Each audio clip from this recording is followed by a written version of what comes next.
Coming to you live from an abandoned storage locker somewhere in Mesa, Arizona. You're tuned into the Important Nonsense Podcast with Steve Bonham. Attention, Alan Hearn's mom. His knee is better. You can stop worrying. And Neil Smith. Even with the concussion, as long as he's cleared, probably don't have a better option. Ooh, boom shakalaka.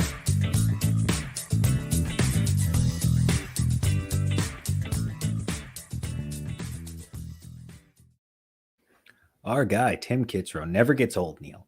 Never gets old. I've had more people ask me about how we managed to pull that off than I've ever had ask me about fantasy advice, if people really want to know. Tim Kitzrow is a Chicago guy. Come on. Yeah. He they listen to this show and they're like, that's the NBA Jam guy? How did you do that? And I'm like, you got to know people. You got to know people, baby. That's right. We didn't reach out to him on the internet and offer him money. No, that never happened. No, never. Welcome in, everybody, to the Important Nonsense Podcast. I am Steve Bonham. That, of course, Neil Smith, you heard talking along with me here at @nonsense_Steve, at @nonsense_Neil. Very easy to find us on the socials that way. By design. Ew. By design. It's like the one thing we did right.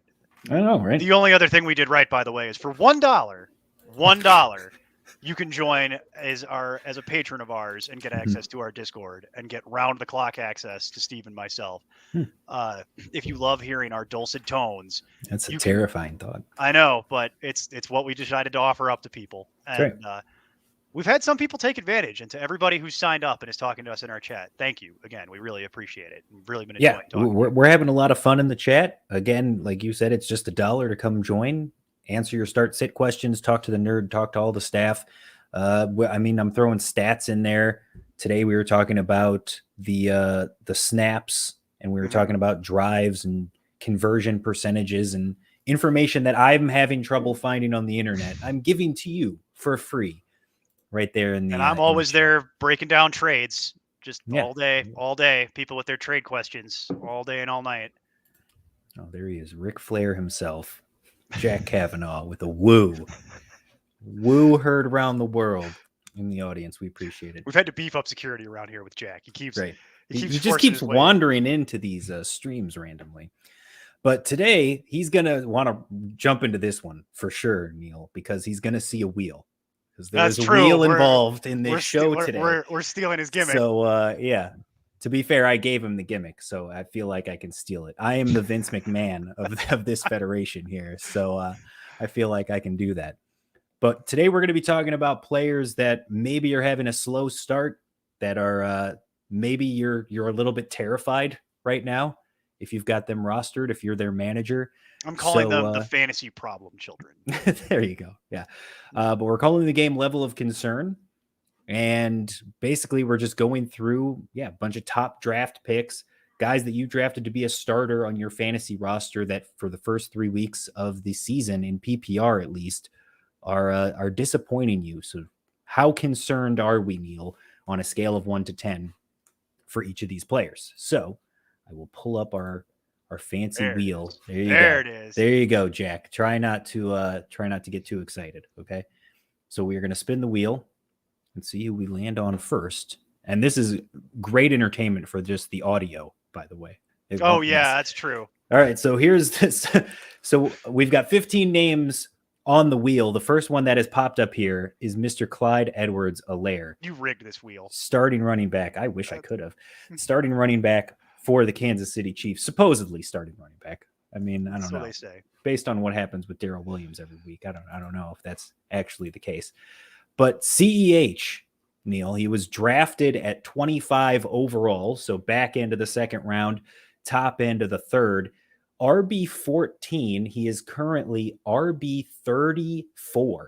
You and I were out on CEH anyway, like a little bit lower than usual. We, of course, were way out on him last year. We've beat that dead horse several times over.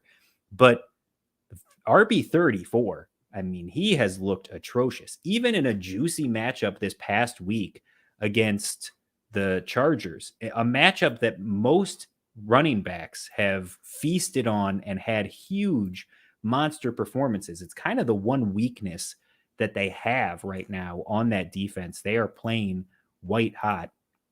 And last week, Clyde EdwardsHelaire had a decent game. He did. It's not that he had like a terrible performance. He put up 16.9 fantasy points, though. He still has not put up a 20-point performance since he did that in week 1 of last year in his debut. Mm-hmm. So, I mean, to this point, how are you feeling 1 to 10 if you're a Clyde EdwardsHelaire roster?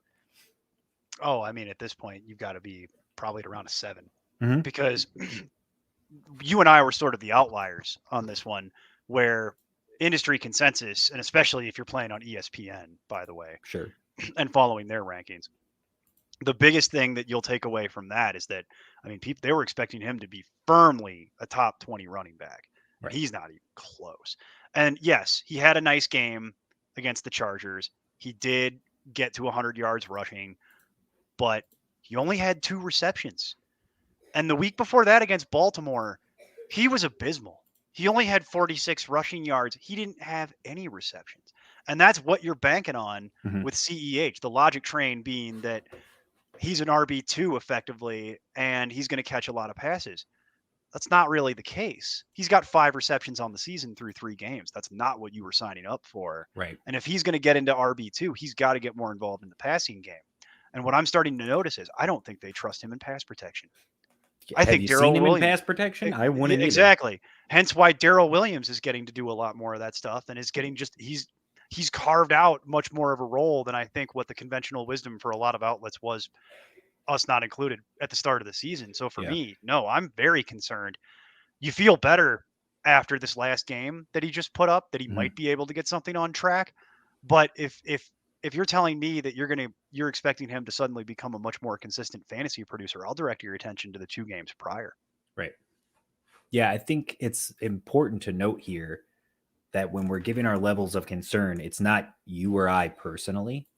I at least me, I'm looking at this from a perspective of I am someone with this player on my roster currently. I am a person. I am an individual. How has this build of me having CEH as what would have to be at the worst my RB2?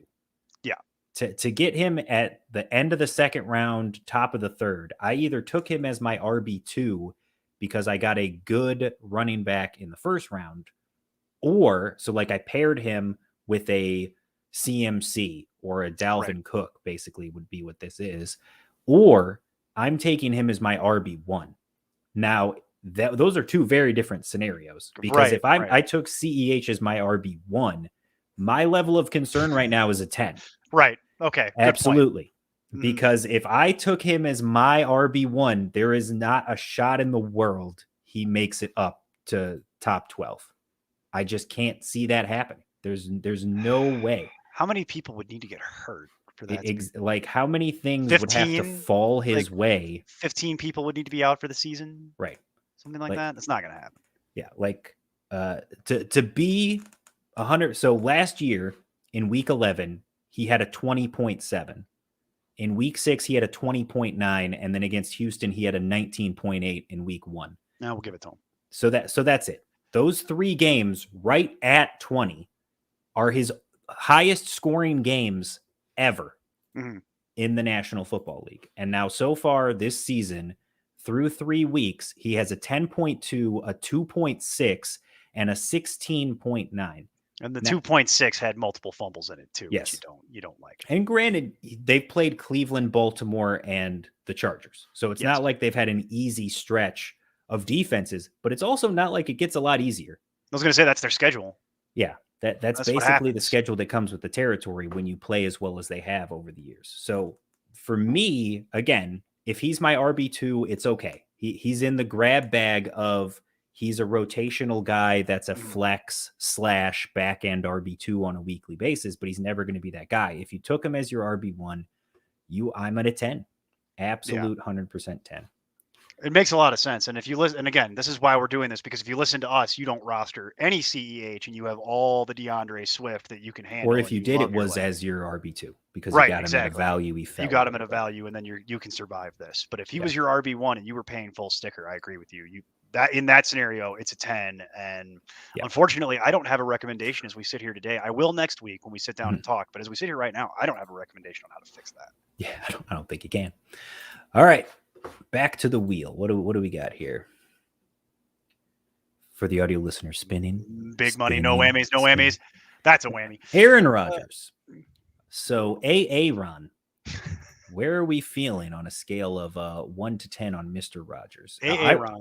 I'll go first. Go ahead. If you don't mind. And go for ahead. me, I'm as someone who has Aaron Rodgers rostered in multiple leagues, my level of concern is a 1. Virtually non-existent. I understand he was drafted as the 5th QB off the board, 46 overall. So you were taking him generally in about the 4th round. And he's currently QB 23. He had that one horrible game at the beginning of the season, but he has been solid the last 2 weeks. And again, we say it every year and have to keep reminding people, week 1 is wonky. Weird stuff happens when you give bad teams 2 months to prepare for a game. Yeah. So it's just, I can't put a lot of stock into what happened in week 1. We've seen 2 games since then where Aaron Rodgers has looked like Aaron Rodgers. I am not concerned at all. I'm not either. I'm at maybe about a 2. Right. Like, I'm not overly concerned about this. Yes, I understand. You're terrified. I'm terrified. He's currently something like QB 22, but that's all. There's 3 games, and it's all wrapped up in that bad week 1 performance against a Saints team that, again, as you pointed out, they had 2 months to prep for that game. Yeah. And you've seen what happens to the Saints already when they only have 1 week to prepare for a game. And then maybe some of their coaches don't get to show up for reasons that we'll get into some other day. But yeah, and I'm not too worried about the 49er game where he didn't exactly light the world on fire in that game. If you eliminate the, I understand he put up a huge number against the Lions in the revenge game on Monday night. Yeah. But in the last 2 weeks, weeks 2 and 3, if you just eliminate everybody's week 1 and you just look at the last 2 weeks, Aaron Rodgers has been QB 12.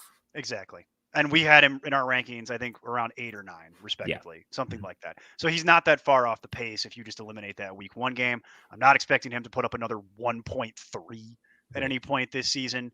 And I have very little of concern around this. I think it's way too early to push the panic button on Rodgers. And frankly, I don't think there's too much more to say about it. If you invested in Rodgers, you're probably pot committed. I'd hold on to it and you'll be fine. Yeah, I think you're good there. All right, spinning the wheel. Who is next on our list here? We've got Kittle. No, Javonte Williams. It was close to Kittle. But it is Javonte Williams. So the rookie running back for Denver, he was being drafted 60 overall, so end of the 5th round, and he is RB 25 in ADP if you're going positionally. He is currently RB 40.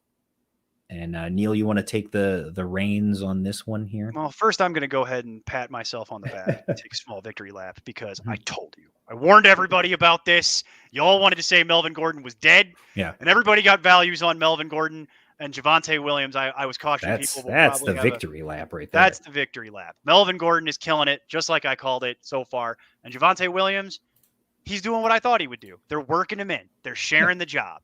Javonte Williams is their RB of the future, and next year we will have a very different conversation about where Javonte Williams sits.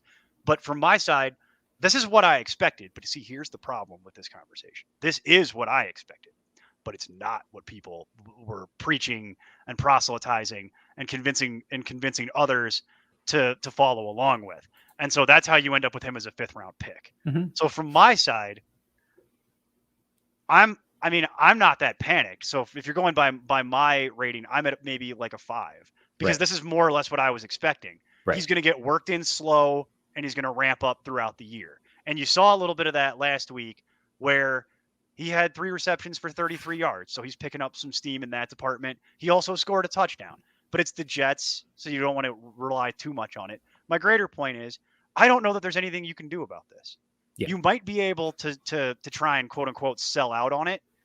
But I don't know that you'd have to find the person in your league who still believes. No, but even then, I don't know why you would sell low. I feel like if you drafted Javonte Williams to be one of your running backs, first of all, it was probably as your 2, maybe your 3. Probably because it was a 5th-round pick. Because it was a 5th-round pick. So I would hope it was your 3, but maybe it was your 2. And the upside is certainly there for him to cash on that. Again, as we already talked about, eliminate the wonky week 1 where Melvin Gordon outscores him because he has the crazy 70-yard touchdown. Yeah. Don't put too much. When you take that out of the equation, over the last 2 weeks, Melvin Gordon has been RB23, Javonte Williams has been RB26. We've said if either one of these guys takes firm control because the other gets hurt or is in the doghouse for whatever reason or whatever, or gets traded, that they would easily be a top 20 to top 15 running back because they would have such a heavy workload and they would have so much fantasy value. But in this case, Melvin Gordon has still looked good in the opportunities he's been given. He's been given the goal line work for the most part. Javonte Williams, like you said, is splitting the load. They continue to have games where they're splitting the snap count and they're splitting basically the carries right down the middle. Yep. I think it's going to continue that way until, like I said, one of them gets hurt or something goes sideways here. One of them puts the ball on the ground and costs them a game or costs them a drive late in a close game. Or one of them gets hurt in a real way and has to miss time. So I don't think there's too much you can do other than stay the level course of concern, I would say like a 3 or a 4. Yeah. It's me, it's a rookie still as well. Like on top of all those other factors, he's a young guy who's still getting adjusted to the NFL. Right. And we're not even a full month into the season. So no, and there's nothing you can really do about this other than stay the course. I would probably recommend against starting them. If I had any other, it would depend. Yeah. It would depend on what my options are. I think he's still flex worthy. He is flex. I mean, like I said, over the last 2 weeks, he's been RB26, so he's in the flex consideration, depending on what you've got. But yeah, so stay the course with Javonte. There's no reason to sell out low on this. Yeah, exactly. All right, spinning the wheel. What do we got here? What do we got? Stefon Diggs. Okay, this is an interesting one. So he was my wide receiver 1 heading into the season, and I apparently put the kiss of death on him. I'm sorry, Aiden. This is my fault. No, he's your guy. I apparently did this. I apologize profusely. He was 14 overall. So on average at the top end of the second round, if not going in the first round of your draft, ADP wide receiver 3. He is currently wide receiver 24. Still usable, still okay, but wide receiver 2. Rough start to the season. Yeah. What I think is interesting is that the Bills are a little weird right now through 3 games. It's a small sample size, right? But if you look it up and you break it down, Cole Beasley and Emmanuel Sanders are functionally 2 roster spots in the overall like positional like total scoring. They're only 2 spots behind him. In fact, Stefon Diggs is averaging 14.7 points per game in PPR. Cole Beasley is averaging 14.1, and Emmanuel Sanders is also averaging 14.1. So through 3 games, they're all giving you about the same. And so for me, I'm not concerned about Stefon Diggs in a real way. One, he hasn't been killing you. Yeah. He hasn't been putting up the gaudy wide receiver 1 to 3 overall numbers that you were hoping for, but he's still been a wide receiver 2. And the Bills just kind of seem to be figuring it out still to a certain extent through the first 3 games of this season. There's been some weird stuff. They've been trying to get Dawson Knox more involved. They can't figure out who their running back is. It's still a work in progress over there. And I think it'll readjust, especially as I still maintain, I don't think Emmanuel Sanders is going to make the season. So at that point, so I'm at literally like a 1 for Stefon Diggs. I am not worried about this. This will correct. Yeah, they're not going to stay. They're not going to stay bunched in the rankings like that. It's not going to work that way. Well, to me, it's not even that. Like right now, he's got 31 targets through 3 games. That's tied for 5th. Now, granted, some of the guys he's tied with, like Mike Williams and Brandon Cooks, not exactly guys that, jumped off the page. Just like how everybody had it. Well, the nerd, maybe. Actually, you know what? I will give him credit. He has been correct yes. about both of those things, and I'm shocked by it. Yes. But Stefon Diggs, I think, has still had a pretty solid year. Again, you can't do the same thing with him that we did with the other 2 we just talked about, where you eliminate 1 week. But the thing with Diggs is consistency, right? That's why he was my wide receiver 1. That's why he was the guy I was focused in on, because he consistently gets the targets and consistently puts up the points no matter what. Like you and I, when we put this list together, we're talking off air. Neil, the last time that Stefon Diggs scored less than 10 PPR fantasy points was week 13 against Seattle in 2019. Yeah. 2019. So he has had what I think it's like 18 consecutive games, something like that, where he's had at least It's something like that. because he's missed a game or two in there. He's missed 1 or 2 in there. But he's had at least 10 fantasy points in something like 18 consecutive games and just continues to produce. Like his floor right now, this is where he's at. This is his floor, and it's wide receiver 24. So I'm not at all panicked about Stefon Diggs. What I would say is, again, if I'm the manager of Stefon Diggs, I'm at a 1 in terms of level of concern. But I would say if the actual manager in your league, there you go, is at a level anything higher than a 1, I am making any kind of offer to go get Stefon Diggs. I am too. It's kind of spoilers, but he's right now, because of what's been going on and frankly just the noise around it on the internet, leads me to believe that a lot of people are panicking. So he's a preliminary, like, kind of, I hate to say buy low, but that's kind of what it is. He's a preliminary buy low through 3 weeks if people are going to wig out. Then, I mean, this is a perfect scenario where you had like a Brandon Cooks, who maybe you were high on Brandon Cooks and no one else was. He's been killing it so far. And all of a sudden, the guy who has Diggs is panicked. If you could swap straight up Cooks for Diggs because of the starts that they've had, sell high to buy low on Diggs, I would absolutely 100% do that. Same thing with Mike Williams. I think I think that's the better one. The talent has always been there for Mike Williams. He's always had the opportunities when he's been on the field. His problem has always been staying on the field. Yeah. And if I rostered Mike Williams in the preseason, I am ecstatic that right now he is going off like people have been predicting for him for the last 3 years. But the fact that he's getting all this attention, he's getting all this workload, can he stay healthy? And if he can, he's a top 20 play. If he can, he's a top 20 wide receiver the rest of the season. But if he can't, if he falls back into his soft tissue issues and the injuries that have plagued him throughout his career, then if I could sell high on Mike, even then, even if he's a top 20 wide receiver, you've got Diggs, who's a top 5 guy. Right. If I could swap a guy who is a clear upgrade to me, then I will absolutely do it. Well, I think Mike Williams is the better one than Brandon Cooks, because we've seen Brandon Cooks have sustained success in the NFL. We've seen Mike Williams put up 3 amazing games. And if somebody wants to give me the sun, the moon, and the stars for Mike Williams right now, based on track record and history, I'm taking it.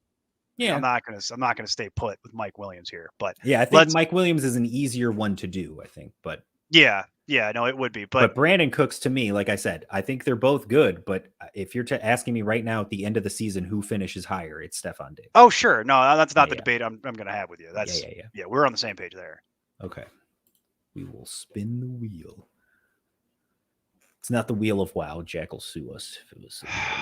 He's always threatened to sue. Oh, no, I don't want to talk. God. I'm leaving. Bobby Forrest. Oh, Bobby Trees. Roberto Trees. So upset about this. Robert Woods. Fire everyone, Steve. This is my level of concern. Woods. Fire them all. Everybody's fired. If you are rostering Robert Woods, as I know you are, and so am I in many, many leagues, what is this your one level directly of concern? Impact? Oh, speaking from strictly personal here, about an 8. Roughly an 8, something like that. I'm pretty concerned. I don't want to blame him. I'm struggling to understand the lack of involvement. I'm struggling to understand, well, what I'm not, actually, I shouldn't say that. I am struggling to understand the lack of involvement. I'm not really struggling to understand why Stafford seems to be developing a relationship with Cooper Kupp and is looking for him early and often. We've seen that before. Like, Cooper Kupp's a talented player. Well, let me throw this out there too. Robert Woods, 39 overall in ADP.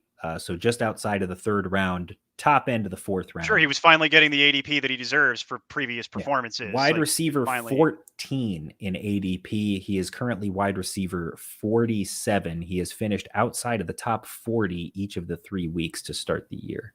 It's been utterly brutal. Like, it's just been He's got a 12.4, a 12, and a 6.8, and he's been less involved every week. Is that good or bad?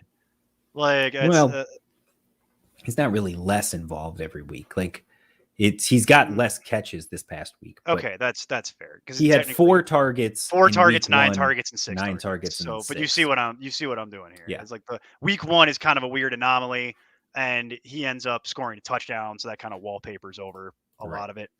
But no, I'm pretty concerned because this is not the volume that you were expecting from previous Robert Woods seasons. Correct. And especially with Stafford coming in, we were expecting to see the same improvement volume QB, with more efficiency. Same volume, more efficiency was the idea, and we're not getting any of that. And Stafford seems really focused on trying to get the ball to Cooper Kupp. I'm at about an 8 on this one, but here's where I'm gonna kind of pause, because what do you want to do with that? Be concerned all you want, and I am, but what do you want to do with any of that information? Because I'm certainly not selling Robert Woods for pennies on the dollar. Mm-hmm. I'm not divesting in that regard. So we can be concerned all we want, but let's try and turn it into actionable advice as much as we can. Well, so I think we just brought up a good one then. So for me, Robert Woods, it's still early. We're still 3 weeks in. New quarterback, somewhat new system. Because it really depends. Like, a lot of the scenarios when I ended up with Robert Woods, again, based on his ADP, I was able to get him in the 5th round. Like, there were some times when I reached up in the 4th round to get him, but generally speaking, Robert Woods was my 2nd wide receiver at most off the board.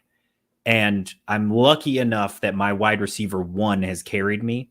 So I'm going to say I'm about a 6. 6, maybe a 7, depending on your team and your scenario. And again, Robert Woods was one of those guys that we said was a value in the preseason, and that has not panned out yet. But the targets are there.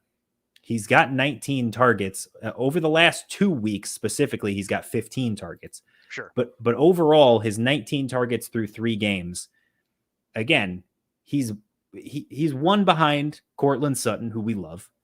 And 19 targets is the same amount as A.J. Brown.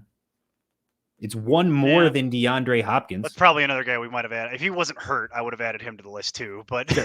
But again, like, guys who have the same amount of targets as Robert Woods right now are Tyler Boyd, Jalen Reagor, Henry Ruggs, Kenny Galladay, who's struggled, Darnell Mooney. He's only got 1 more than Zach Pascal and A.J. Green. So the numbers are not pretty. But again, I feel like as the season goes on, they're going to spread the ball around more.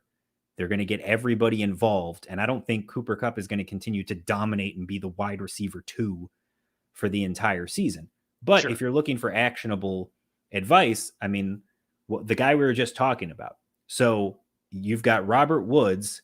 If someone is offering Brandon Cooks for Robert Woods, selling high on Brandon Cooks to buy low on Woods because they still believe, are you taking Brandon Cooks right now over Robert Woods rest of season? No, I'm not the nerd. You'd have to talk to the nerd about that. I'm probably still going back to the well with Robert Woods, and I'll tell you why. Because I do have.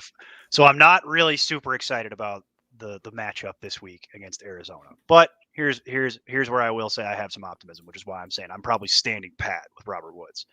Once you get through that Arizona game, I'm going to rattle this off.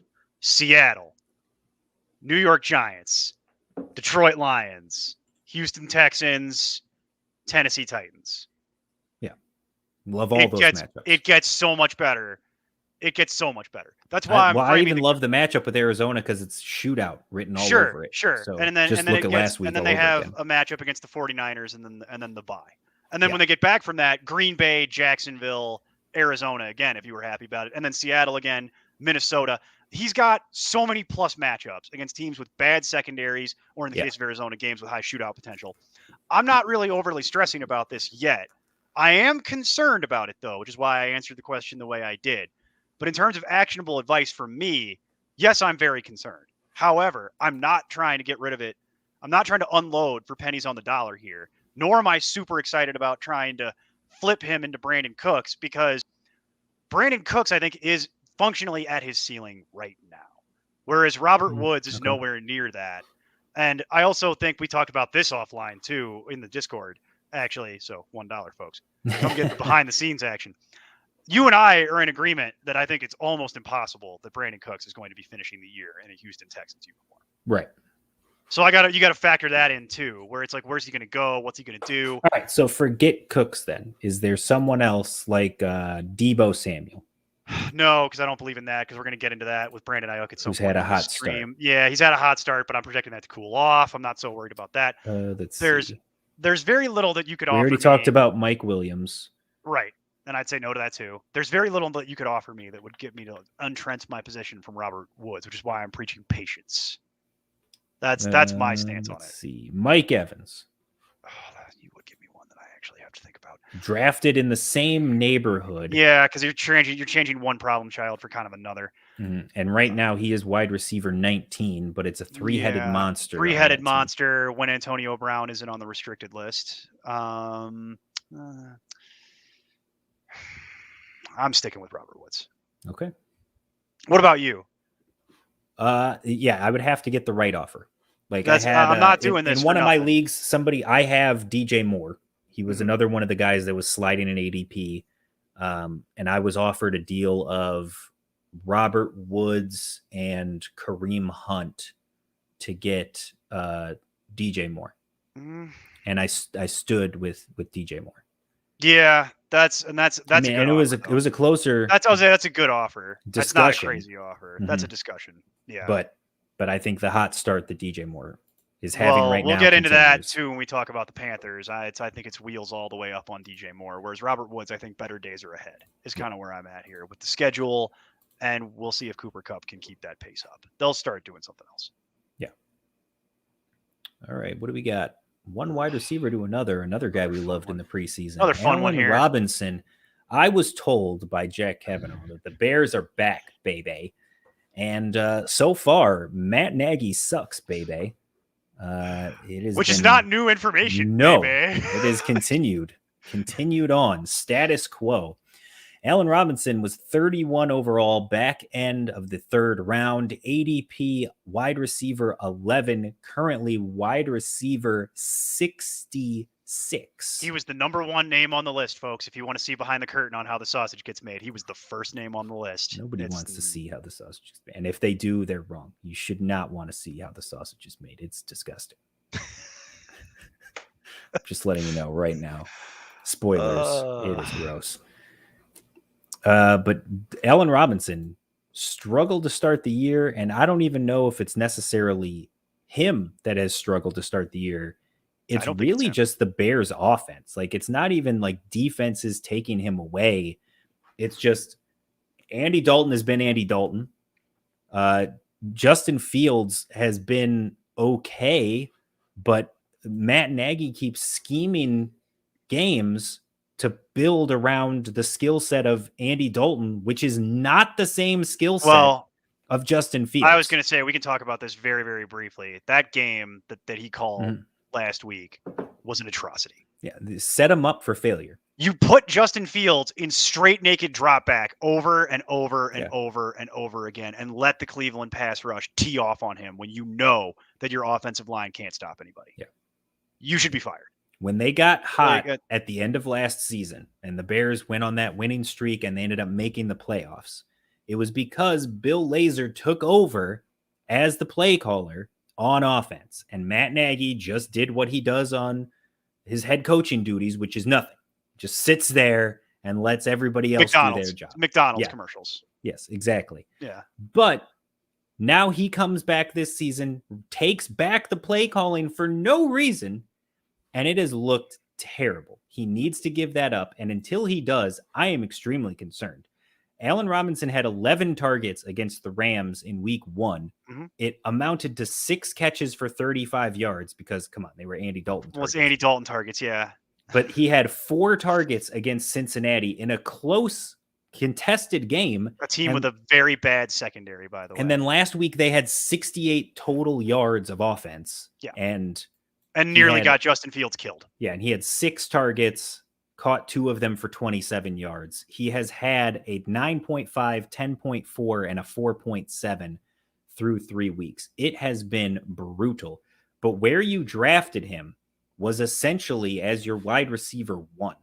So if Allen Robinson is your wide receiver 1 right now, then how concerned are you? Oh, like a 9. Mm-hmm. And it has nothing to do with Allen Robinson or the relative talent of Allen Robinson. That hasn't changed. Let's see. We got at Javonte 87. The Bears are back in 2022 when they hire Brian Dabble, baby. All right. I believe it's now. Daboll, Now he's putting in qualifiers. Oh yeah, that's right. Uh-huh. You want to, Jack? If you're available, just storm past security like you do, and just hop in here. We'll talk about this. This is just directly. like when he If you're kept passing available, on Justin Fields in our best ball league. No integrity. No integrity whatsoever.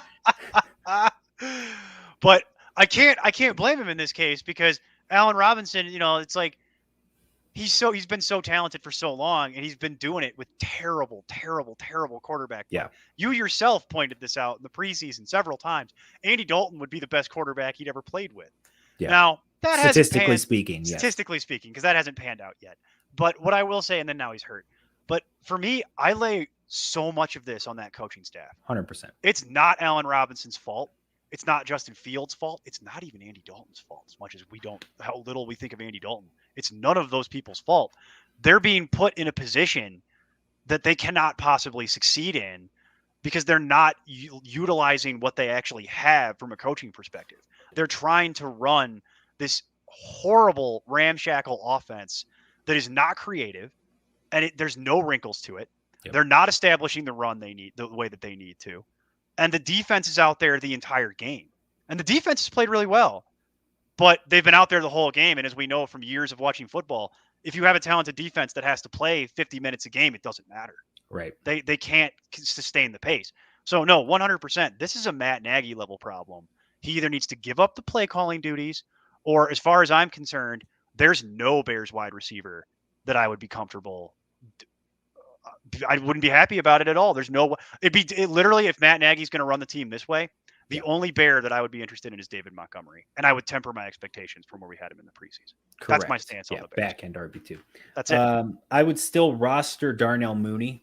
I'd roster Allen Robinson and Darnell Mooney, but I wouldn't feel good about it on the back end of your bench, but not starting. And look, Allen Robinson is talented enough, and you invested enough in him that he is your flex at worst on a weekly. You can't possibly bench him. You can't untrade out of this. You have to ride this out. You can't trade him. You can't cut him. You're stuck. This is one of those unfortunate situations. So now this is another scenario where we go back to it, right?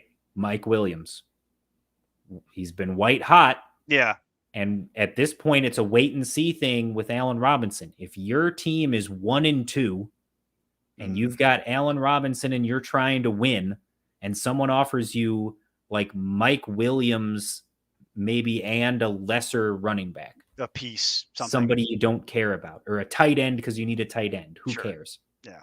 Some Mike Williams and something to get Allen Robinson. Would you do that deal? Because I'd have to strongly consider it. It would depend on exactly what it is and what my other receivers are. Because I feel a hell of a lot more comfortable with Mike Williams and that Chargers offense than I do the Bears right now. And let's not confuse anything. You and I agree, Allen Robinson, superior football player to Mike Williams. Mm-hmm. But the system is crippling Allen Robinson at this point. So yeah, I'm right there with you. It would depend on what it is specifically that the piece is that I'm being offered versus the needs of my team. Yep. But yeah, we're there. It only took 3 weeks, folks, and we're there. I'm looking at that offer long and hard and really thinking about it because I don't know that like a lot of our advice so far has been, hey, stay the course. Better days are ahead. They're going to work this out. I'm not convinced in this scenario, and that's not me just being so like I would say Mike Williams and maybe one of the running backs we've had on this list. Sure. Javonte Williams, Damian Harris is on here. I would do it for Javonte. Any of those guys, I think, would be Harris, good. Actually, I would do it for Damian. Better days are ahead there. I think Jamar Chase, people aren't going to give up. Debo Samuel, I'd probably do it. I'd consider it, very much consider it, even though you and I are historically not Debo believers, right. But I would take it. Hollywood Brown, no. No, I wouldn't do that. Christian Kirk is a great story, but I don't buy it. Not at that level. No. Same thing, Mike Evans, I would. Yeah. Well, that's easy. I would do that. Marvin Jones is the wide receiver 1 right now in Jacksonville, and it's not particularly close. I know, and he's been having a great start to the season. If you gave me Marvin Jones and a decent running back, Marvin Jones and Damian Harris. Mm-hmm. Yeah, I'm actually, because if it was Damian Harris, I'd probably take it. Yep. But like, yeah, there's just so many weird ones where, like, and then Sterling Shepard, no. That's a nice story too, but he's not long for. And then Pascal, Pittman, Corey Davis. You get too far down the list, it's not worth it at that point. But yeah, I think you and I, the takeaway here for folks is, this is one of the ones where we're going to actually go the other way from our normal advice, which is no. This is a real serious. You can get a decent offer. Yeah. And I would want to do it relatively soon, because if he puts up another bad performance, it's just going to get tougher. Yeah, it's going to make the value even worse.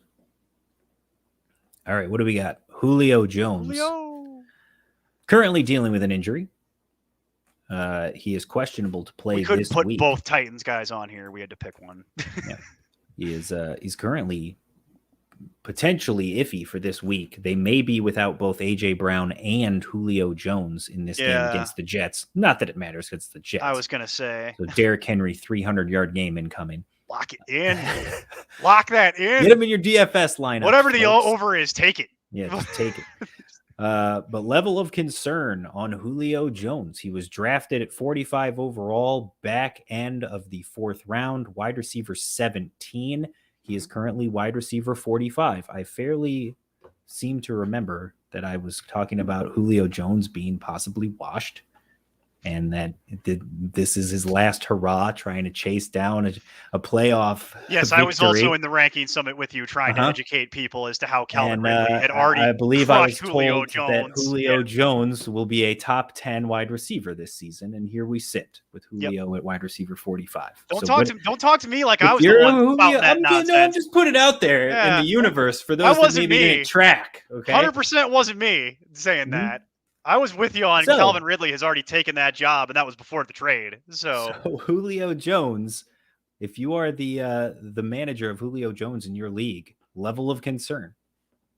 See, and this is where it gets hard to separate like our advice and feelings from the advice and feelings of other people. Like, for example, I know somebody who, hi Deja, I know somebody who has Julio Jones in a longtime keeper league that just didn't want to let it go and probably overpaid.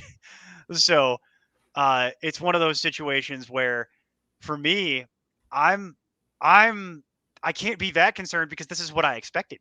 They're gonna we talk about this. They're gonna alternate when they're both healthy. AJ Brown will go off for a couple weeks. Julio will go off for a couple weeks. It makes it really hard to trust either one to a certain extent. But AJ Brown was still the one that I would have preferred. So as far as my level of concern for Julio Jones, I'm going to call it like a 4, because I will say, with all that being said, he has even underperformed my expectations of what I thought he would be able to accomplish. So that does cause me some concern. You layer that on the fact that he's getting up there in football years, and on top of that, now the injury that you led this whole segment with. So it's a 4 or a 5. I'm pretty concerned. Well, again, I'm going to go all the way back to the first one that we did, because it all depends, just like with CEH. Because of where you drafted Julio Jones, if you drafted him as your wide receiver 2, if you drafted in like July or in June or whatever before the trade was, and you had my concern is probably a 6 or a 7. Sure. If he is my wide receiver 3, though, it depends on my league, because if he's my 3, that's potentially a flex, or maybe it's a weekly starter. I don't know. And if that's the case, then I'm a 4, 3 or a 4. I'm not that concerned. I knew what I was getting into. He was an upside play that maybe it works. So you line up more with me if he's your wide receiver 3, but if he's your wide receiver 2. If he's my wide receiver 2, I'm extremely concerned, because if I was banking on Julio Jones being a weekly day in, day out starter for me, then this is not the start that you wanted, and I don't think it's going to get much better anytime soon. No, I think this is the team. Yeah, it is what it is. I think this is their team for the year. This is it. All right. Let's see what we got here. All right, George Kittle. Okay. We finally have a tight end to talk about. We do. There's not too much with tight ends, right? Because there's only so many that you would want. Yeah, so or will care about. Right, exactly. Exactly. That would actually be worth discussing. So the reason this is a discussion and a talking point, George Kittle was going at 26 overall. There it is. That's the reason. Yeah. He was going top of the 3rd round. Tight end 3, of course, in that big 3. He's currently tight end 6. Mm-hmm. He's averaging roughly 11.5 points per game in PPR. Mm-hmm. So it's not killing you. It's not murdering you. It's just not what you invested. Right, but this is not what you invested. Now, I will just say this, and I think we're gonna move through this pretty quick. If somebody wants to unload George Kittle for pennies on the dollar to me, I'm probably pretty interested. Mm-hmm. So if anybody is actually absolutely panicking, and we've seen some rumblings on the internet, which is why this is a talking point, that there's some concern that he might not be hitting his ceiling and that he's kind of questionable and all that. I'm not too bothered by it. How about you? For me, I'm going to go with a 5. Okay. I'm right in the middle. And the reason I'm at a 5 is because it the quarterback? Although the quarterback situation is kind of weird, they're winning. They're winning. They're playing well. And they're going to stick with Jimmy Garoppolo, it looks like, as long as they possibly can. So I think it's going to kind of be the status quo. What's concerning me is the fact that we haven't talked about Aiyuk, but they're going to work Aiyuk in more. They're already throwing the ball a ton to Debo, and they're still not getting George Kittle super involved. They're being extremely conservative, even when all of their running backs are hurt. They cannot keep a running back on the field, and yet they continue to play the most conservative offense they possibly can and just let that defense carry them, which is fine, and it's working from an NFL standpoint. But from a fantasy standpoint, that's terrible. We hate that. We're completely not interested in that. So for me, I'm concerned at a 5, and the reason I'm mainly at a 5 is because I had to invest a top-end third-round pick in order to get George Kittle on my roster. Sure. We talked about it several times in the preseason. You can afford in your draft to reach early on a tight end or on a quarterback. You cannot do both. Right. Because it makes you so thin at the primary skill positions that it hurts your team depth long term. So if you reached early to take George Kittle in the 3rd round, realistically, he was your wide receiver 1. Yeah. You took 2 running backs and then George Kittle, and then you punted wide receiver. Now, if you got Brandon Cooks and Mike Williams, you're loving life. Okay. You don't even care that George Kittle hasn't produced yet. You can totally afford to just wait and see and do nothing. But if you took George Kittle to be your wide receiver 1 and you did not hit the lottery on those guys that you took later on to be your weekly starters, then you are concerned. The one reason I would say it's a 5 and not higher than that, I'm not overly concerned about it, is because just on a weekly basis, when you look at the list, it's Travis Kelce by a mile, then Darren Waller and TJ Hawkinson, and then it's got to be Kittle. Yeah. Like, I still can't trust Mark Andrews consistently, and then nobody else is going to step up into that spot other than maybe eventually Kyle Pitts, but he's still a rookie tight end and he's doing maybe next year. And things. Noah Fant's not going to do it. Like that's just the way that's going to be. Now I will say I'm at like between a 2 and a 3 here. Okay. I'm not too worried about this, mostly because I think as the season wears on, you're going to get less from Debo and they're going to shift us around a little bit. Sure. They're force feeding Debo right now because you mentioned it. They don't have any healthy running backs. They might be able to try and run the ball a little bit more effectively throughout the year, but I'm not banking on that. Right. What I think is going to happen is teams are going to adjust to Debo. They're going to give some of Debo's workload to Aiyuk because they're working him back in coming off the injury. And I think they're going to take a little bit more from Debo to keep Kittle going. To that point, Kittle did have the best game of his season so far last week against Green Bay. He had 9 targets. That's pretty good. He caught 7 of them for 92 yards. He also added a carry. What's killing you is he hasn't found the end zone yet this year. Yeah. That's what's killing you. That is going to correct. That's my stance on the matter. So like I said, if somebody is panicking and they want to try and unload Kittle, I'm listening. I'm not saying I'm going to do it, but I'm listening and I'm not panicking too much. Strongly consider. Yeah. And I would agree. Like I said, he's a locked-in top 5 tight end the rest of the season just because the position's so bad. Exactly. And I was really hoping that this would land on Aiyuk so we could just finish the conversation and just be done, but it didn't. Right. Yeah. Jonathan Taylor is where it actually landed. So Jonathan Taylor, Indianapolis Colts running back. He was going at 11 overall, running back 10 in ADP, currently running back 28. We talked about CEH earlier. What's your level of concern with Jonathan Taylor? For me, I'm going to go with a 3. Okay. I'm not very concerned about Jonathan Taylor. If I was taking him on PPR, I didn't care about pass catching, and all of a sudden I'm getting pass catching, which is fantastic. I think the biggest issue with Indianapolis is just they cannot move the ball, and Carson Wentz cannot seem to stay healthy. Like it really looks like he forced himself to come back early. Now it's causing all kinds of issues. We said it at the beginning of the season when the injury happened in the preseason that Carson Wentz, they figured out he had this foot issue. He was going to correct it. He was going to take have the time. Surgery. He was going to be patient, and he'd finally be healthy for the first time since he was on that MVP run. They told him they were going to put him on the PUP. Yep. And then what happens? He comes back week 1. Yeah. He rushes himself back. He puts himself in a bad situation, and now he's hurt all season. Well, and he's pretty significantly hurt, and they're already looking at auditioning even more backups to try and car wash through that none of them I have any interest in, even from especially from a fantasy standpoint, but even from a real football standpoint. Like none of those guys is going to be anything close. I'm at about a 4, and see here's what I'll say. He's getting the carries a lot of the time, like the carries that exist to the extent that they can run the football, they're all his. Yep. Those are his. He gets those. He's also, to your point, he's getting some receptions. That week 1 game, and we just talked about how we don't want to read too much into week 1, but 17 carries and 6 receptions, sweet. But the problem is that's kind of starting to dip off and go back a little bit more of a return to form. Naheem Hines gets a little bit more involved when they have to go hurry up. They're going to have to be in hurry up quite a bit because they're going to be playing from behind. It looks like quite a bit this year because they just can't move the ball. So no, I'm at about a 4.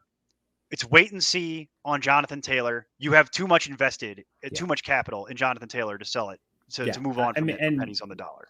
I'll go back to your point you made about the Bears. Like the Colts offense has looked terrible. The only part about it that I am not concerned about really is Jonathan Taylor. Yeah. Same thing. Like you mentioned David Montgomery was the one piece of Chicago that you felt okay about rostering right now. Well, and while the wheel spins beyond that, I also have a lot more confidence in that coaching staff than I do in the one in Chicago. Correct. So Correct. I can't use that logic.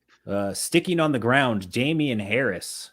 Woo! Damian Harris, starting running back for New England, drafted at 71 overall. So you were able to get him at a relative steal in the 6th round, back into the 6th, maybe even the 7th. RB29, currently RB37. Is there any reason to panic about Damian Harris? I'm at a 1. I'm at a 2, and it would be more, but then they lost James White.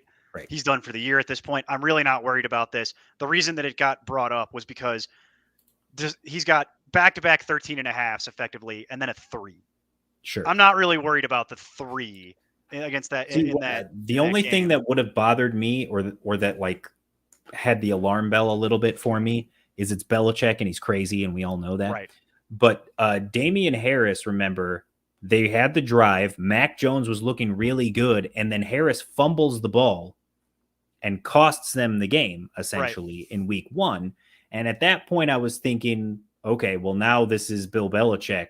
Maybe we never see Damian Here comes Harris J.J. again. Taylor, and he goes to the shadow Stevens realm, and we don't see Damian Harris anymore. But that has not been the case. He has still been the workhorse. He's still getting a bulk of the workload. So if I've got Damian Harris, I still feel good about it. They couldn't run the ball for squat in week 3, and I'm not worried about this. Yep. And everybody needs to calm down. But it's the same thing too. It's these defenses that they're going up against. It's the standard strategy. It's common sense, Neil.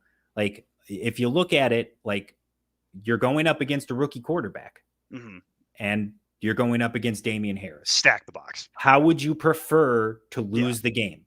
I'm making you beat me with the rookie QB who's never done it before. Right. And when Mac Jones starts establishing himself and starts having big performances and carrying the team to victories, then they're going to ease off on the pressure on the line, and it's going to open up paths. Well, also New England is heading into a much easier part of their schedule here. They're not going to play a decent Saints defense every week. For example, in 2 weeks, they're going to play Houston. They get the Jets again. You got a couple games against Atlanta in here. Like I'm not overly worried about this yet. I would stay the course if you're rostering Damian Harris. Yes. And Damian Harris, another buy low prospect if someone wants to panic. Spoilers, but yes. Robert Tonyan. Gross. Bobby, tons of fun. What do you? I like that one. what do you want to do with Robert Tonyan if you were rostering him? He was the lowest one on our ADP list, He 86 was. overall. But it matters because he was a top 10 tight end pick for his. Well, and there was a lot of volume turned up on, they finally solved their tight end problem in Green Bay. Look at how much Rodgers trusts him. Currently, he is our tight end 25, and that's with that 2 touchdown performance against Detroit. Think about how bad you have to be to score 2 touchdowns at the tight end position and still be tight end 25. Right. As far as I'm concerned, that he's droppable. Yes. I'm at like a 9 if that's the case. So he's droppable. I don't think it's that much of a conversation. I'm just bringing this up because there was a lot of hype on this coming in, and you and I were trying to throw cold water on it. Well, here's some more cold water. Oh, sorry. It was only 1 touchdown against Detroit, but that's his only touchdown of the year.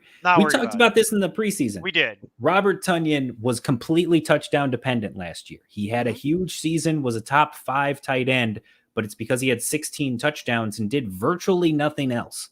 Right. So he had that Evan Ingram 2017 season. Right. Again, if I'm the person who drafted Robert Tonyan, my concern is a 9. Because for whatever reason, I decided to draft Robert Tonyan and thought that would be sustainable. Right. So it's on me more than anything. Exactly. So, but he's droppable, and you should be at a 9 if you. And there has to be an option to pick up that I would replace him with out there too. The waiver wire. There always is. There's got to be something. Brandon Aiyuk. We can go back and finish our conversation now about the 49ers. There we did. We finally came full circle. We did it. I'm at a 1. Just to kick that off, he's coming back from an injury. Apparently, there were some issues with his effort level in practice, which you do not like to hear. However, they appear to be correcting that in the background. He seems to be much more willing to do some of the dirty work that they've been asking him to do. He also appears to be getting a little bit more healthy. So I'm not overly concerned about this. I mentioned it when we talked about Kittle. I think some of this Debo love is going to slide its way back over to Brandon Aiyuk, and this situation will eventually correct itself. So I'm not super concerned about Brandon Aiyuk for the rest of the season. I would be okay to kind of stand pat. So Brandon Aiyuk was 61 overall. So back end of the 5th, top of the 6th. Wide receiver 23 in ADP. There were people touting him. Shot up. There were people touting him as a top 12 wide receiver this season. 83 at wide receiver right now. If you eliminate that week 1 when he was benched, he played basically like 4 snaps, I think it was. If you take that out of the equation, Deebo Samuel in the last 2 weeks, wide receiver 34. Brandon Aiyuk still wide receiver 61. So he has not looked good to start this season. It is a low passing volume offense. Like I said, even with all the running backs getting hurt, they still just keep bringing in new guys to run the ball and play defense and try to win low-scoring games. Now it's Kyle Juszczyk for the love of Pete. So I am genuinely concerned. If I drafted Brandon Aiyuk to be a wide receiver 2, if I went that's RB, actually probably where he would have had to have been. Yeah, if I went RB heavy and he was my wide receiver 2, if he's my wide receiver 3 or my flex and he's like just an upside guy for me, then maybe a 4 or a 5. But if he's my wide receiver 2, I'm at a 7 or an 8 right now on Brandon Aiyuk. You know what? I'll give you that. In that scenario, if he's your wide receiver 2, I would be significantly more concerned. Right. Because it's going to take time for this whole thing to kind of recorrect itself, and it's probably time you don't have. Yeah. There's a very real chance that in your draft room, you got 2 running backs early. You got maybe a wide receiver, and then the 4th round, you take either one of the tight ends like Pitts falls to you, or you took a top tier quarterback, and then it comes back in the 5th round and your first wide receiver off the board is, I don't know, let's say, who would that be? Well, now Robert Woods is on my mind, but Robert Woods, something in that area. Something in that Chris range. Godwin, whatever. And then your next pick, you take Brandon Aiyuk, and he's your wide receiver 2. That's 100% a scenario that could have happened, and I'm sure did happen to at least a few people out there. And if I'm them, I am concerned. Okay, so then what do you want to do with that concern? Because you can't really move. If Aiyuk someone in his wants current to pay state, me Brandon Aiyuk name value, I'll take it. Yeah, okay. If they were willing to give me name value, I'd probably look at that too. Yep. To be honest, 100%. They'd have to be giving me name value though. But that if they're going to give me wide receiver 83 value, then I'm going to then stay not and even hope it close. Or corrects wide itself. receiver 63 value either. I'm not doing that either. Yeah. Like Calvin Ridley, he came into the season wide receiver 5. God, we should just do all the Falcons. Right? Just do all the Falcons at once. Yeah, mine as well. We're running low on time. We're running low on time, and we've got 2 Falcons of 3 remaining players. So here you go. We got Calvin Ridley and Kyle Pitts both. We'll start with Calvin Ridley. We've got wide receiver 5 in ADP. He was 19 overall in the preseason. So mid-second round pick. He's currently wide receiver 25. Kyle Pitts, meanwhile, 46 overall, tight end 4. He is currently tight end 15. So what's your level of concern on those 2 guys? I will start with Ridley. I was going to say start with Ridley here. And for me on Calvin Ridley, I think my concern is probably a 5 or a 6. Like that offense is terrible. And for what you had to invest in Calvin Ridley, he's your wide receiver 1. So what's funny is I was going to say 6 or 7 because I'm actually in this position with Ridley in a couple different leagues.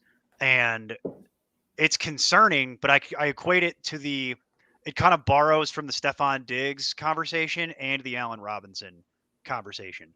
So I view it it's a little bit of a divide between those two. Similar to Stefon Diggs, he hasn't been killing you. He's been productive, but he's just not been productive to the level that you were investing in. So, and also, for example, 8 targets, 10 targets, 11 targets. Yep. Can't really fault that either. You're getting what you wanted. It's just, to your point, this is where it gets into the Allen Robinson conversation. The whole offense looks dreadful. Matt Ryan looks dreadful. The play calling is dreadful. Everything is dreadful. The defense is dreadful, which we knew was going to happen. So I think this could be a situation similar that's to the Allen problem. Robinson. Is like they've been in plus scenarios.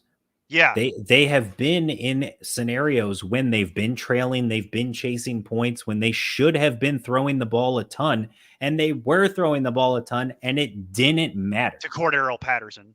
Like you pointed out, he's got 19 total targets right now, which is, or I'm sorry, not 19 total. I was going to say 29. He's got 29 total targets. He's near the top of the league in targets, and yet he's near the bottom in guys in that range in air yards. Yeah. Like he's getting short range targets. Matt Ryan just isn't throwing the ball that far. They're being extremely conservative, checking down more than anything. And it just the way they're using Calvin Ridley is extremely concerning to me. It's concerning to me as well. But so here's what we'll do before we move on. What would it take for you to be willing to move on from Calvin Ridley if we're so concerned about it? Right? That's Stefon Diggs.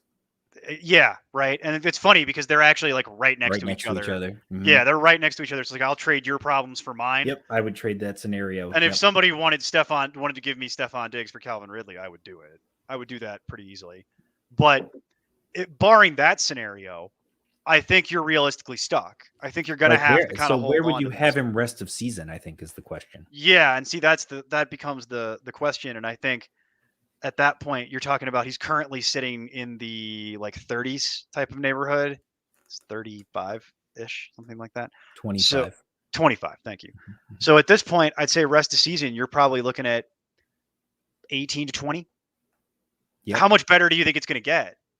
This seems to be the team that they're going to have. Just trying to count. So Devontae Adams, Justin Jefferson, DJ Moore, Terry McLaurin, Jamar Chase, Chris Godwin, DK Metcalf, Keenan Allen. Let's see. We already talked about Diggs moving up the list. You said DK Metcalf, Tyreek Hill. Tyreek Hill, CeeDee Tyler Lamb, Lockett, CeeDee Lamb, Amari Cooper, DeAndre Hopkins. You take Adam Thielen ahead of him? That is. I think I probably would. He's their red zone threat. I probably would at this point, given how Minnesota is being forced to play, and it's actually paying off. Yep. That the Minnesota. It's funny. Minnesota is playing the way that I was hoping Atlanta would play because they can't just huck it. Just huck it. I don't care. Huck Cooper it. Kupp. Have to. Have to. Have He's been too hot. That Mike Evans, That's the one that scares me. But I'd probably go Evans.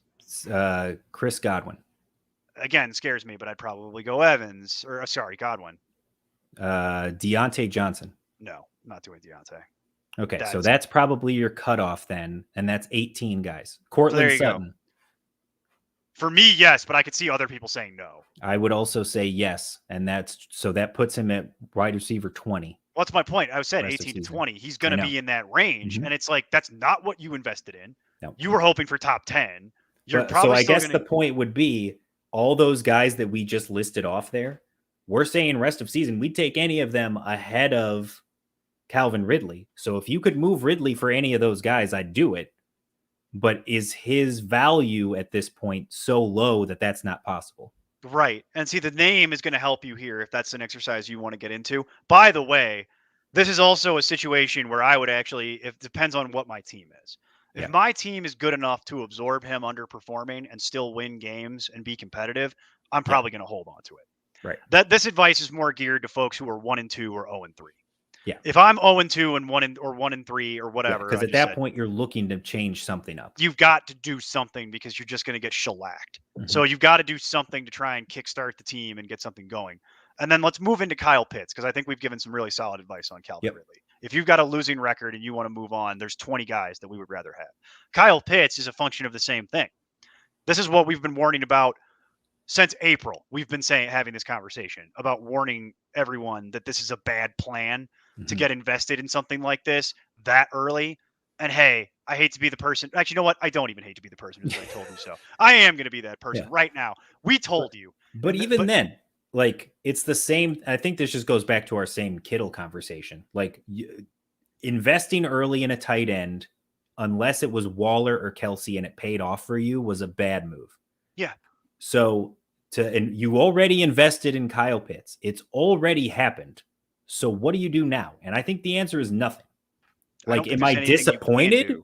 Sure. But I don't think there's anything. Did you learn a valuable lesson? No, of course not. Hopefully. That's not how the internet works. Hopefully you might have learned something from this experience. But all right. And we got one last one before we get out of here. Mr. Robbie Anderson. All right. Good night, everybody. Himself. All right. Good night. Good night. I'll see y'all later. What a show. Good show. He was overall ADP 76. So he was a 7th round pick.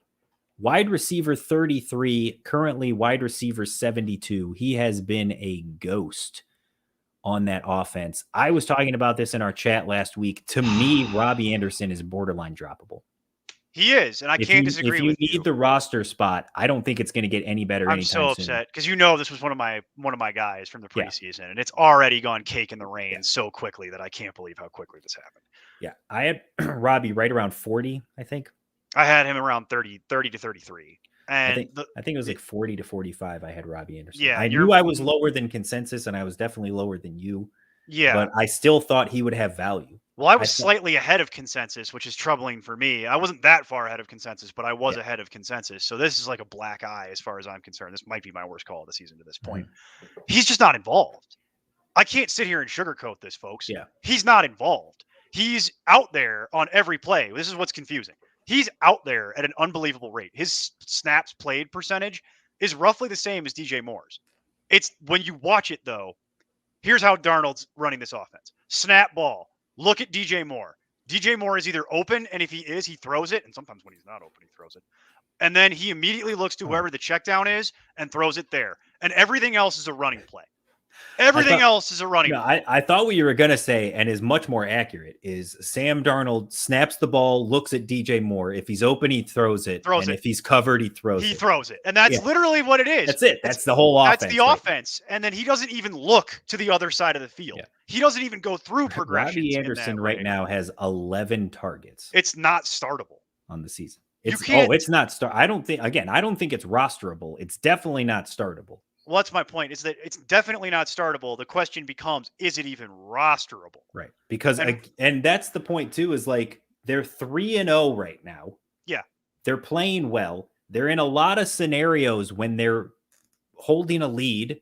So it's positive game script for the defense, and it's positive game script for the running back, but not Right. wide receivers. And yet DJ Moore is feasting and having an unbelievable resurgence this season.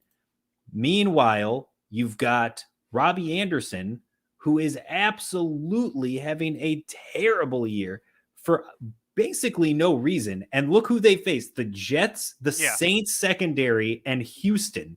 These are all plus matchups. And he's got folks. 11 targets. So many plus matchups in there, and it doesn't matter because it's the. And here's why I'm saying. Drew had to. Hey, how's it going? Here's what I would say. I wouldn't drop him. You're too invested to necessarily want to drop him. You'd have to tell me what's on the waiver wire that you're going to drop him for.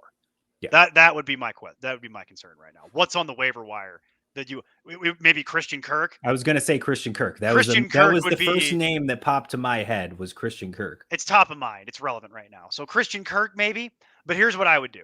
I Cole wouldn't Beasley. drop him. Okay, now you're just trying to upset me. But I'm not. That's the internet. I feel like that's a decent one. It's funny because I own Cole Beasley is only 63% rostered. What's funny, ESPN I have teams where I actually roster both. Yeah. Multiple teams where I roster both. So that's why Jacoby Myers. Not Jacoby Myers. The other two I would though. Jacoby Myers has 29 targets. Did you know that? No, you actually just blew my mind. That he had that. He hasn't been that great. He has one less target than Justin Jefferson right now. That's crazy. He's like 10th in the league. He's been okay, and he has not put up touchdowns or yardage. Yeah, but he is being force-fed the football by. Well, and they don't have anything else. So Jacoby Myers, if you're looking for a name, he is about to explode. Any chance? Jacoby Myers is a good one. Yeah, that's a good one. So Jacoby Myers is one that's available. Let's assume none of that's available, right? If any of that's available, sure. And you want to drop Javonte Parker? Anderson. No, I don't want that. No, I don't want that. Hunter Renfrow? No, I don't believe in that yet either. But it's Cole Beasley light. I know it is Cole Beasley light. It's second in Renfrow. Laviska Shenault, 72% rostered. Yeah, that I might do. Henry Ruggs? No, I don't believe in Henry Ruggs. Jalen Reagor? No. Darnell Mooney. I absolutely would do it for Darnell. That I'm doing. That's happening. Zach Pascal. No, not doing that either. We talked about it in the chat. He's the wide receiver 2 in Indy right now. And I'm terrified about that whole Indy offense, but he's at least getting snaps and volume. He has to score a touchdown, though, to matter, and that's the same thing as Robbie Anderson. It's just one does it from distance and one's doing it from the red zone. So that's the only thing with Pascal that you can hang your hat on is that he's got red zone targets. Other than that, he's dreadful. Emmanuel Sanders, no. No, I'm not doing that. Cole Beasley, I would, though. Let's see. Cole Beasley and Christian Kirk were the ones that you moved the needle for me. Elijah Moore. No. I'd rather do Renfrow than that. And then Christian Kirk, KJ Osborne. It's kind of the same thing, isn't it? Yep. That's how depressing that is. You're making me think about it. It's close. It's kind of the same thing. That's kind of why it's intriguing. Here's what I would say. I personally will be recommending that you hold on to Robbie Anderson for a week or two more and Tim see Patrick. Oh, see, I'm doing that. I'm taking Tim Patrick. He's too involved. I want to hold on to Robbie. Callaway. No, I'm not doing that. He's been terrible. He was good last week. Last week, but yeah, he's the wide receiver 1 at least. That's fair. He is, but coming before the 14, he's got a 2 and a 3. Third and Renfrow. He's got a 2 and a 3. Okay, you want to pick up third and Renfrow? Thank you. There you go. So that's funny. Love it.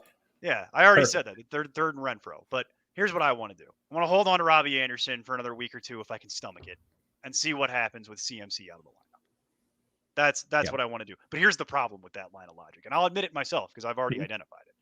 You can't start him this week because he's been killing you. Correct. And that's one of the CMC weeks gone. I think if you do roster Robbie Anderson still, I think basically your strategy at this point, because if you're not gonna cut him to open the roster space for somebody off waivers, I think basically your only strategy and hope is you're holding Robbie Anderson. You're not starting him this week. He's just going to sit on your bench. And you hope that for the next couple weeks with CMC out, that those check down targets, instead of going to the running backs, go to Anderson. He puts up some big numbers on your bench for a couple weeks, and then you can flip him in a trade in a couple of weeks when CMC comes back healthy.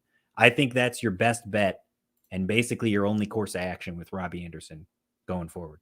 I just don't see a way he gets involved in this offense enough with everybody healthy that he matters. And it's funny because that's what I was actually kind of working my way to. Is I would rather try and trade Robbie Anderson for a useful piece rather than just cut him out down the line.